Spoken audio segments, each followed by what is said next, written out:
اور اللہ نے حکم دیا. میں اسی لیے نوجوانوں کو کہتا ہوں کہ مفلس نہ بنے. اگر آپ لیڈر نہ بنے, آپ پیسہ کمانے والے نہ بنے, تو وہ لوگ ہوں گے اور وہ پھر انجسٹ ڈسٹریبیوشن آف ریسورسز کریں گے, جو کہ کر رہے ہیں. اپنے ہاتھ میں رکھیں چیزیں. مسلمان اکنامکلی اگر اچھا نہیں ہے تو پھر وہ لوگ جو ہے وہ ہم کو وہاں سے مار لگائیں گے, وہ کہیں گے ہم سے مانگو, ہم سے خریدو. دجال بھی تو وہیں سے مار لگائے گا نا کہ اب میں دوں گا. وہ تو خیر ایک فتنہ ہے اور اللہ کی طرف سے ٹیسٹ اور ٹرائل ہے. لیکن یہ کہ یہ سوچنا کہ نہیں ہمیں اس حوالے سے کچھ کرنے کی ضرورت نہیں ہے, مسلمان سستی کا شکار ہو گئے. بہت سے لوگ کہتے ہیں, مجھے حیرانگی ہوتی ہے, مذاق میں کہتے ہیں جس طرح بھی, کہ دیکھیں پیسہ کمانے کے لیے اور یہ چیزیں کرنے کے لیے گوروں کو رکھا ہے اللہ نے, ہم کھائیں گے بیٹھ کے, مسلمان بس بیٹھ کے کھائے گا. یہ ایک نالائکی والا اور سستی والا ایٹیٹیوڈ ہے. یہ صحابہ کا نہ ایٹیٹیوڈ تھا, نہ مسلمانوں کا تاریخ میں ایٹیٹیوڈ نظر آیا.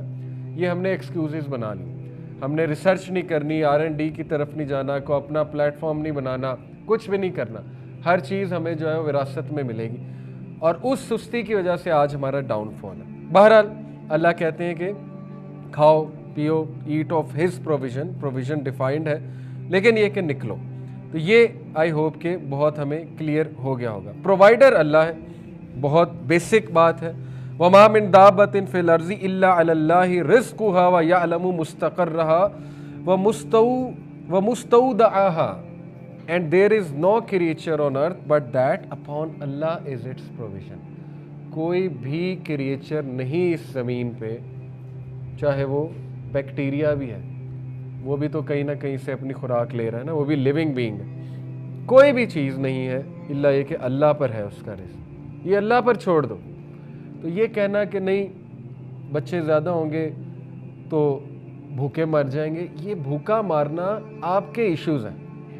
آپ نے جو ہے وہ باؤنڈریز بنا دیں, آپ نے لوگوں کو ادھر سے ادھر ٹریول کرنا منع کر دیا. بہرحال یہ بہت کمپلیکس ایشوز ہیں, اس پہ دکھ ہوتا ہے, افسوس ہوتا ہے کہ جب تک اسلامی ذہنیت کے لیڈرز نہیں آئیں گے یہ ایسے ہی رہے گا, یہ ایشوز ایسے ہی رہیں گے. لیکن وہ کب آئیں گے؟ ظاہر ہے جب پڑھے لکھے لوگ, ٹیلنٹڈ لوگ اوپر آئیں گے, اسلام کو ریپرزینٹ کریں گے اوپر آ کے. تو کوئی بھی کریچر نہیں ہے جس کو جو دنیا پر ہو, لیکن یہ کہ اللہ کے باؤنڈنگ ہے, اللہ اسے رزق دے, اور اللہ جانتا ہے it's place of dwelling and place of storage. اللہ یہ بھی جانتا ہے کہ پلیس آف سٹوریج اور ڈویلنگ کہاں اس کے رزق کی. کل فی کتاب مبین, سب کا سب لکھا ہوا ہے ان اے کلیئر رجسٹر, لکھ دیا ہے اللہ نے, لیکن ایفرٹ آپ نے کرنی. تو بہرحال اس کے علاوہ یہ حدیث ہے, whoever suffers from destitution and he beseeches the people for it, جو کوئی بھی غربت یا فقر کا شکار ہے یا فاقے کا شکار ہے اور وہ لوگوں سے امید لگاتا ہے, لوگوں سے مانگتا ہے, مانگنے میں کوئی حرج نہیں ہے مدد, لیکن یہ کہ امید, his destitution will not end, اس کی غربت ختم نہیں ہوگی کیونکہ اس کا رویہ غلط ہے. and whoever suffers from destitution and he beseeches Allah for it, Allah will send provisions for him sooner or later. اللہ وہاں سے دے گا کہ وہ گمان میں نہیں کرتا. وَمَن يَتَّقِ اللَّهَ يَجْعَل لَّهُ مَخْرَجًا, جو کوئی بھی اللہ کا تقوی اختیار کرتا ہے اللہ اس کے لیے راستے نکال دیتا ہے, اور اللہ اسے وہاں سے دیتا ہے کہ اس کا گمان بھی نہیں جاتا وہاں. بات ہے توکل کی, اللہ سے امید لگانے کی, اللہ کو پہچاننے کی, اور تھوڑا سا ہاتھ پیر مارنے کی اور اپنا ذہن لڑانے کی. یہ دعا بھی کرنی چاہیے کہ اے اللہ مجھے دنیا میں کھپا نہ دے, یہ دعا بھی کریں. یہ اس لڑکے کا آنسر ہے جو کہہ رہا تھا کہ آج کل ہم نے لائف سٹائل ایسا اڈاپٹ کر لیا کہ ہم کھپ جاتے ہیں, نمازیں مس ہوتی ہیں. تو یہ آپ دعا کریں کہ اللہ میرا بندوبست ایسا کر دے کہ میں نہ کھپوں اس میں آپ کی عبادت کے لیے. اور یہ اللہ کے نبی صلی اللہ علیہ وسلم نے گارنٹی دی, صحیح بخاری کی حدیث ہے, حدیث قدسی ہے, یا ابن آدم تفرغ لعبادتی, اے ابن آدم میری عبادت کے لیے اپنے آپ کو فری کر لے. کیا ہے اس کا reward? Devote yourself to my worship, I will fill your chest. کیا کروں گا؟ میں تیرے صدر کو, تیرے سینے کو غنی کر دوں گا, فلفل کر دوں گا, کنٹینٹمنٹ دے دوں گا, غنا دے دوں گا. غنا ایک بہت بڑا کنسیپٹ ہے, غنا ایک ریوارڈ ہے اللہ کی طرف سے جو نازل ہوتا ہے. غنا سے مراد ہے تو سیٹسفائی ہو جائے گا, پہلی بات. دوسری بات, اور will alleviate your poverty, اور میں تیری غربت کو ختم کر دوں گا.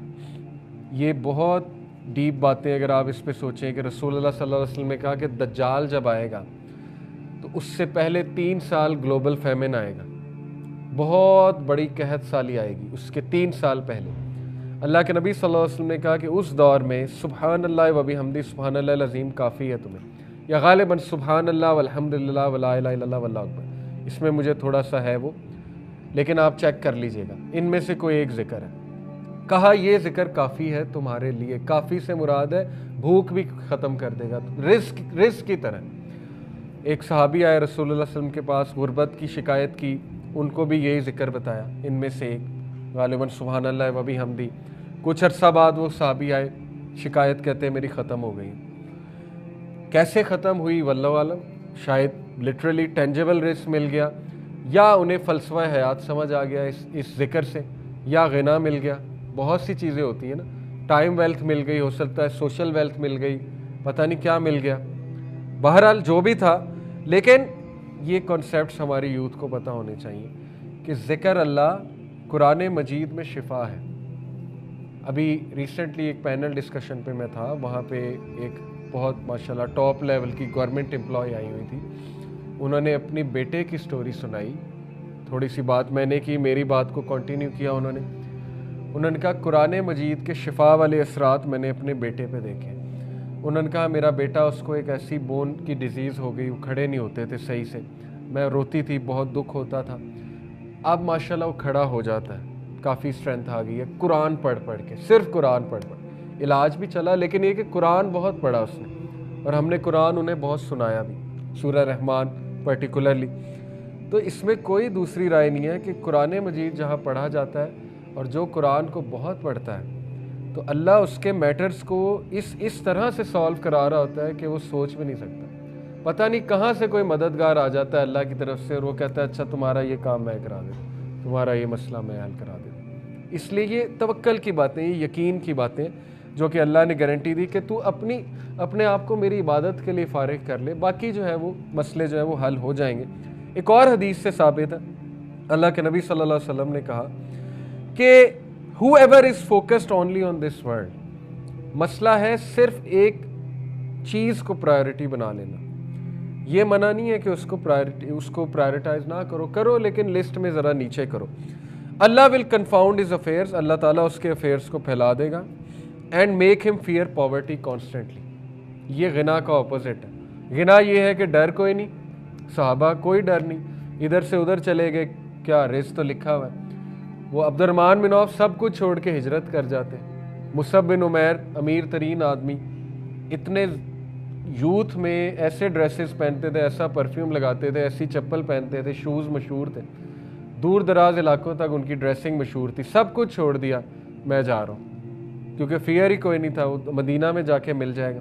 عبد الرحمن بن عوف کو کس کا اللہ کے نبی نے مساوات جب قائم کی، مساوات کہہ رہے ہیں یہ جو بردرہڈ جو قائم کیا، اس میں کس کا پارٹنر بنایا تھا؟ سعد بن عبیدہ کا، امیر ترین آدمی، سعد بن عبیدہ چیف تھے، سعد بن عبیدہ نے کہا عبد الرحمن ہاف آپ کا ہے، عبد الرحمن بن عوف نے کہا جزاک اللہ، مارکیٹ کا راستہ دکھا دے، اور اس کے بعد عبد الرحمن بن عوف سعد بن عبیدہ کو بھی کراس کر گئے۔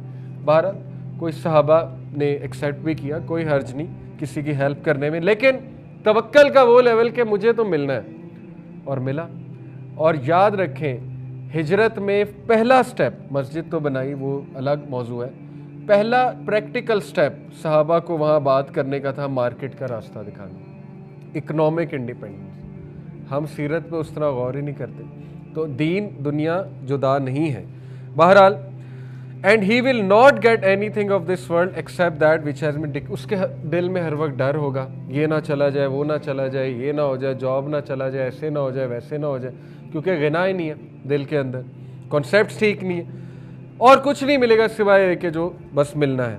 whoever is focused on the hereafter Allah will settle his affairs for him and make him feel content with his loss بھی ہوگا، اللہ غنا دے دے گا، and his provision and worldly gains will undoubtedly come to him، خود آئیں گے ان کی طرف، again ہاتھ پیر ہلانے ہیں، لیکن یہ ایک ریوارڈ ہے کہ یس کنیکشن تمہیں مل جائیں گے، اللہ کی طرف سے تمہارے بندوبست ہوتے جائیں گے، بندوبست اللہ نے کرنے، ہاتھ پیر جو ہے وہ تم نے ہلانے۔ تو یہ ثابت ہو گیا کہ اللہ ہی ہے جو رازق ہے، رزق دینے والا ہے، اللہ سب کچھ جانتا ہے، اللہ نے متعین کر دیا ہے 4 منتھس پہلے. جب 4 منتھس ہو جاتے ہیں بچے کو ماں کے پیٹ میں اینجل آتا ہے، 4 چیزیں لکھ دیتا ہے: اس کا رزق، اس کی عمر، موت کب آئے گی، اور یہ کہ یہ ریچڈ ہوگا کہ بلیسڈ ہوگا. یہ باتیں لکھی ہیں. لیکن اس کا یہ مطلب نہیں کہ آپ انکریج نہ ہو اللہ سے مانگنے پہ، بالکل مانگیں. یہ تو اللہ اپنی پاور بتا رہا ہے کہ مجھے پتہ ہے. یہ اللہ اپنی پاور بتا رہا ہے. یہ اللہ یہ نہیں کہہ رہا ہے کہ اب کچھ نہ کرو، سب کچھ تو لکھا ہوا ہے. نہیں، آپ اللہ سے مانگیں، انکریج ہوں، کانفیڈنٹ ہو اللہ کے بارے میں کہ وہ میرا کل بھی جانتا ہے، شام بھی جانتا ہے، اس کو پتہ ہے کب غربت آنی ہے، اس کو پتہ ہے کب فراوانی آنی ہے.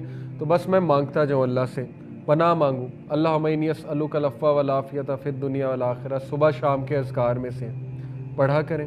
عافیت مانگیں اللہ سے. کیوں نہیں دے گا اللہ تعالیٰ؟ بالکل دے گا. آپ کو پروٹیکٹ کرے گا، عافیت دے گا، فراوانی دے گا. آسانی مانگیں گے تو آسانی بھی دے گا اللہ تعالیٰ. باقی یہ کہ ٹیسٹ اور ٹرائلز